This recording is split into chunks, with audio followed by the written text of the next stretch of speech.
요한계시록 3장 15에서 16절에 내가 내 행위를 아노니 내가 차지도 아니하고 뜨겁지도 아니하도다.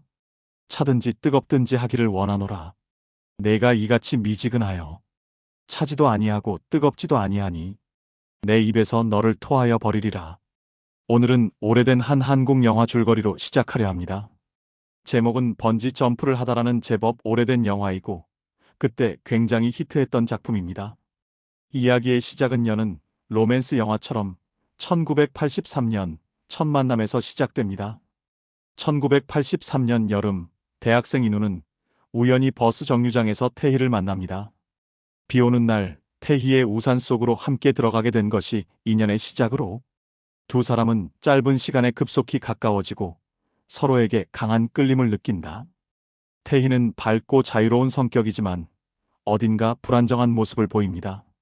인우는 그런 태희에게 점점 깊이 빠져들고 두 사람은 곧 연인이 됩니다. 그러던 어느 날 태희는 인우에게 의미심장한 말을 남긴 채 자리를 떠납니다. 그날 밤 공교롭게도 태희는 교통사고로 사망합니다.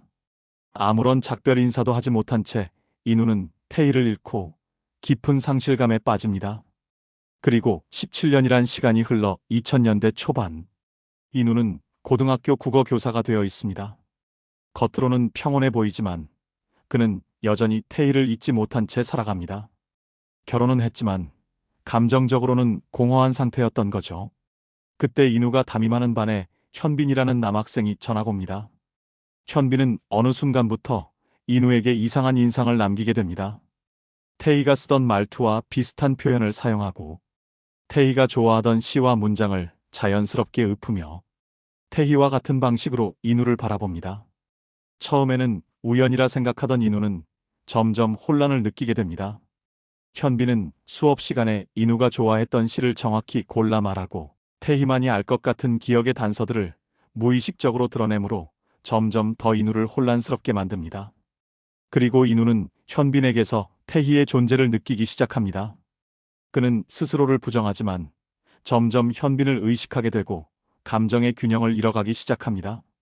그리고 인우의 변화는 학교에서도 문제로 드러나고 가정에서도 아버지로서 가장으로 그의 역할에 충실하지 못하게 됩니다. 그는 현빈에게 지나치게 집착하는 모습을 보이고 주변 교사들과 아내는 이를 이상하게 여기기 시작합니다. 현빈 역시 인우에게 설명할 수 없는 감정을 느끼며 혼란스러워하기 시작합니다. 두 사람 사이에는 말로 설명할 수 없는 유대가 형성되고 서로 점점 더 가까워져 갑니다. 인우는 결국 자신이 느끼는 감정의 근원이 무엇인지 인정하게 되고 그는 현빈이 태희의 환생일지도 모른다는 생각을 받아들이기 시작합니다. 현빈 또한 점차 자신의 감정과 기억의 정체를 자각하게 됩니다. 그리고 두 사람은 함께 예전에 인우와 태희가 항상 말해왔던 어느 외국 그 나라에서 번지 점프대로 향하게 됩니다. 그곳에서 인우는 더 이상 도망치지 않고 자신의 감정을 선택하기로 결심합니다. 영화는 두 사람이 함께 번지 점프를 하는 장면으로 마무리됩니다. 뛰어내리는 순간 화면은 과거의 태희와 현재의 현빈이 겹쳐지며 끝나게 됩니다. 아주 화면도 아름답고 애절한 사랑 이야기로 저도 그때 보면서 눈물이 났던 기억이 있습니다. 이 영화는 여러 가지로 우리에게 질문을 던집니다. 첫째, 사랑은 시간을 초월하는가? 이 작품은 사랑이 한 개인의 육체나 성별, 시간에 묶이지 않는 영혼의 문제일 수 있는지 묻습니다. 환생 설정은 사랑의 지속성과 본질을 상징합니다. 둘째, 사회적 규범과 개인의 진실, 교사와 학생, 동성 간 감정이라는 금기시 되었던 인우의 내적 진실과 정면으로 충돌합니다. 영화는 옳고 그름을 단정하기보다 사회가 정한 경계, 바깥에서 느끼는 진실한 감정을 어떻게 바라볼 것인가를 관객에게 맡깁니다. 셋째, 번지 점프의 상징. 번지 점프는 두려움에서의 도약, 과거의 집착이 아니라 진실을 향한 선택을 의미합니다. 뛰어내리는 행위는 죽음이 아니라 확신을 향한 결단으로 읽힙니다. 넷째, 상실을 극복하는 방식. 사랑하는 이를 잃은 뒤 기억에 머무를 것인가? 혹은 그 사랑의 의미를 다른 형태로 수용하고 살아갈 것인가? 영화는 치유의 복잡한 경로를 보여줍니다. 자, 그럼 기독교인의 시각으로 한번 볼까요? 이 영화가 무엇이 문제일까요? 첫째는 윤회 사상은 우리가 믿고 있는 신앙과 정면으로 부딪힙니다. 성경은 우리에게 히브리서 9장 27절에서 한번 죽는 것은 사람에게 정해진 것이요. 그 후에는 심판이 있으리니, 이 구절은 인간의 삶의 죽음이 정해진 운명임을 분명히 말합니다. 그렇기에 윤회 사상은 우리가 믿는 믿음을 무너뜨리고 성경의 권위를 약화시키는 그런 사상이 됩니다. 둘째는 교사와 학생이라는 관계와 동성애 관계 간의 사랑을 다룬 내용은 기독교 사상을 정면으로 반대하는 정서며 그런 사회적 사상입니다. 사랑이라는 이름으로 모든 것이 합리화되는 그런 사회적 사상을 우리에게 자연스럽게 주입시켜주고 우리의 사상에 영향을 주게 됩니다.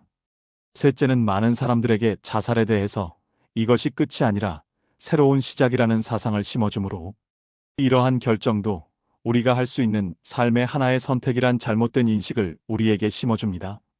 실제로 이 영화에서 태희를 연기한 이은주 배우는 2005년 2월에 스스로 생을 마감했습니다.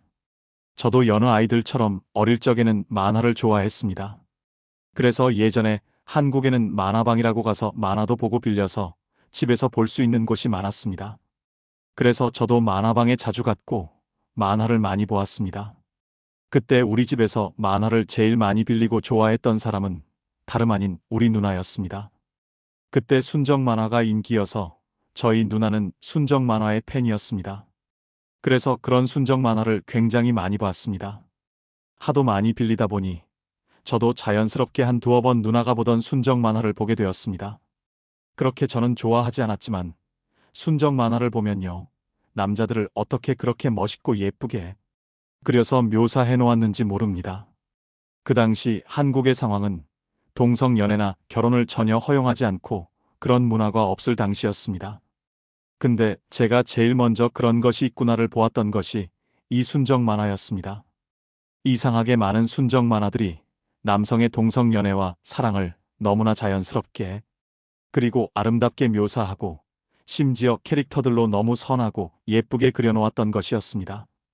아마 제 생각엔 이러한 것이 우리가 그것을 볼 때 은연중에 우리의 사상에 심어지고 자연스럽게 받아지도록 만들었을 것이라고 생각됩니다. 그것 때문인지는 모르지만 저의 누나도 평생 독신이며 결혼도 안 하고 연애도 하지 않습니다. 제가 왜 오늘 이런 이야기로 설교를 시작할까요?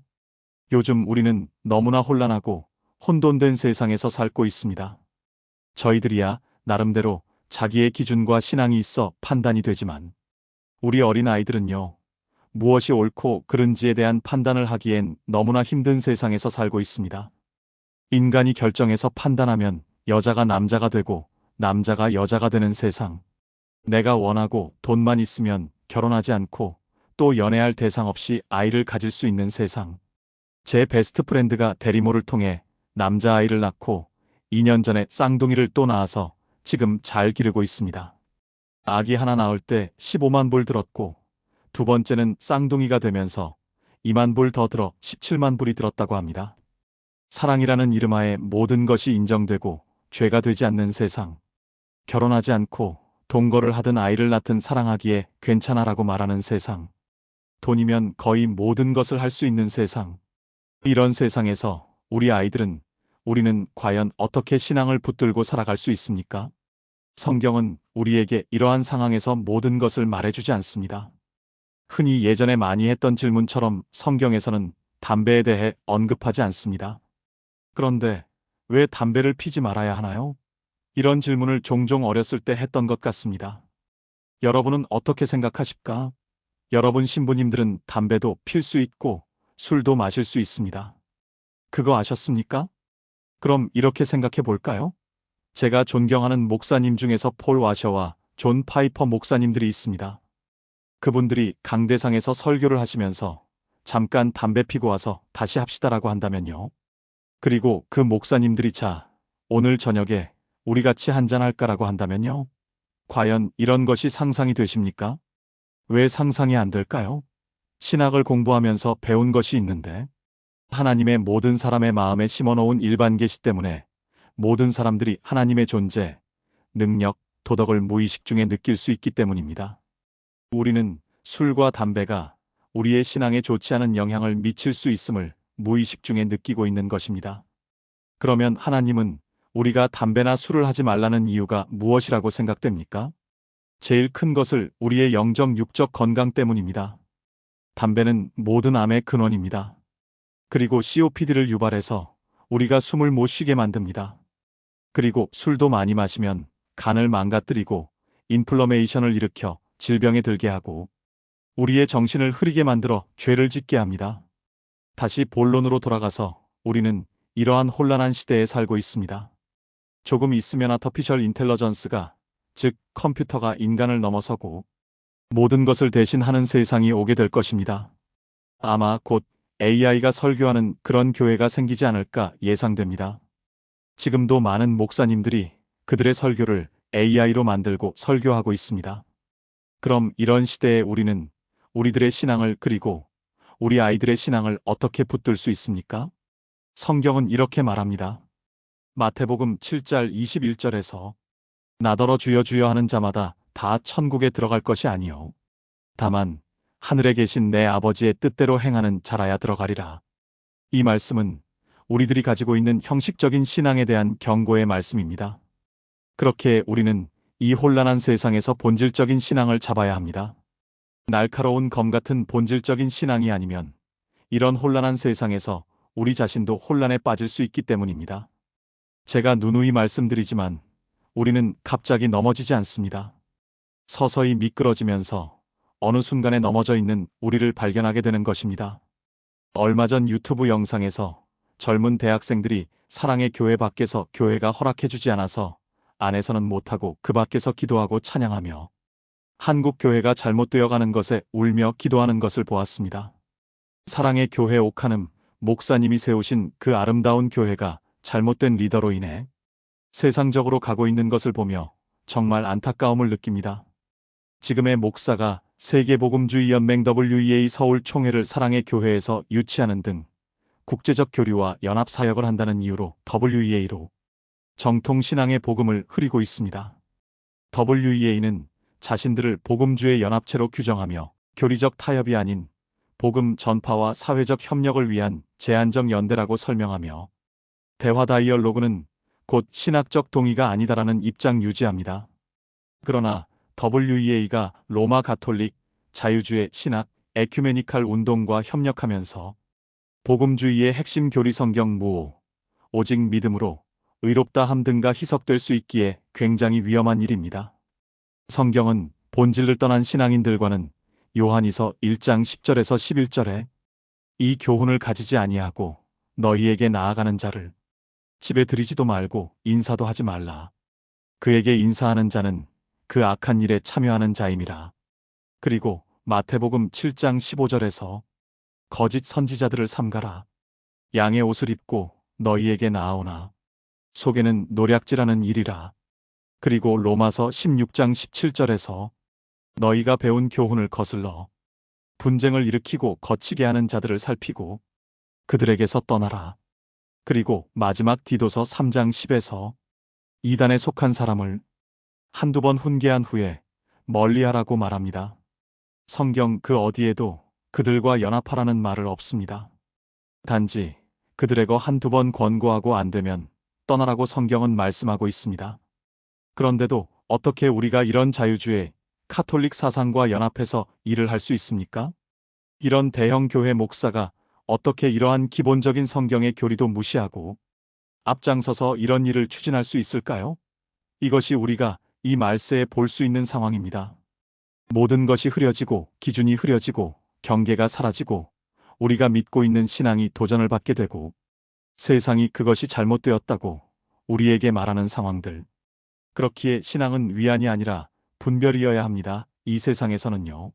성경 히브리서 4장 12은 하나님의 말씀은 살아있고 활력이 있어 좌우의 날선 어떤 검보다도 예리하여 혼과 영과 및 관절과 골수를 찔러 쪼개기까지 하며 또 마음의 생각과 뜻을 판단하나니. 여기서 신앙은 사람을 감싸는 담요가 아니라 괜찮아, 하나님은 사랑이시기에 다 용서하시고 인정하셔. 그렇기에 무엇을 하든지 괜찮아라고 말하는 교회는 잘 못된 교회일 수가 있습니다. 하나님은 사랑 이전의 정의이시기에 우리는 잘못된 것에 대해선 권고해야 합니다.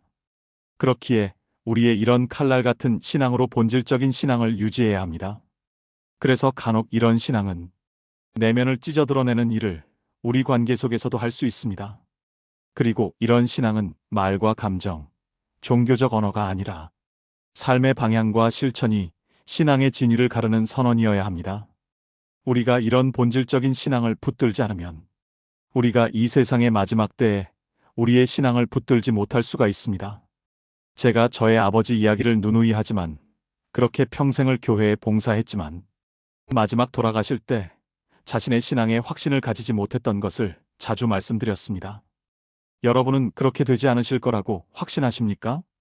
아마도 여러분 자신이 자신을 누구보다도 잘 아실 거라고 생각됩니다. 그래서 성경은 우리에게 세상을 따라 살지 말고 성경이 말하는 본질적인 신앙을 붙들고 살라고 말합니다. 고린도전서 3장 18절에서 아무도 자기를 속이지 말라. 이 세상에서 지혜 있는 줄로 생각하거든 미련한 자가 되라. 그리하여야 지혜로운 자가 되리라. 그렇게 기독교 신앙에서는 레더컬, 급진적 신앙이란 없으며 본질적 신앙밖에 없습니다. 세상이 볼 때 레더컬 급진적 신앙이 아마도 본질적 신앙일 가능성이 큽니다.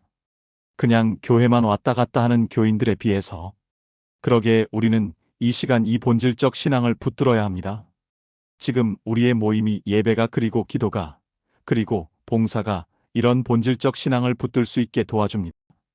그렇기에 우리는 모이기에 힘쓰고 같이 예배하고 기도하고 말씀 읽기를 멈추지 말아야 합니다. 그러기에 항상 모임에 힘쓰고 같이 예배하고 기도하고 말씀 읽기를 멈추지 않은 성도님과 제가 되기를 진심으로 축원합니다.